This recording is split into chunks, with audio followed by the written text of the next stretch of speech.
welcome to the Startup Funding Espresso. I'm Halti Martin, the host of this show where we talk about raising funding for your startup and the time it takes to have an espresso. I hope you enjoy this episode.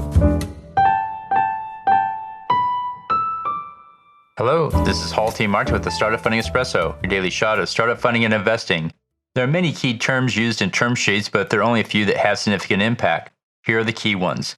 Liquidation preference. The liquidation preference gives the shareholder their initial investment back first before splitting the rest of the proceeds.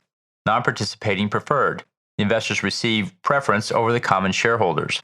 Anti-dilution. Investors retain their ownership percentage through subsequent rounds of funding.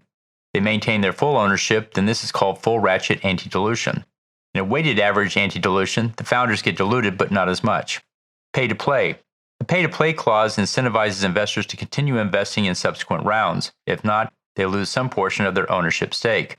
Warrants, a security that gives the holder the right to buy stock over a certain time frame and at a specific price.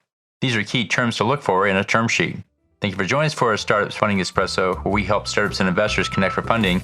Let's go start up something today.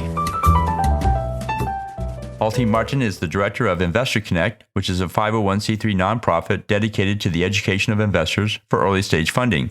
All opinions expressed by Hall and podcast guests are solely their own opinions and do not reflect the opinions of Investor Connect.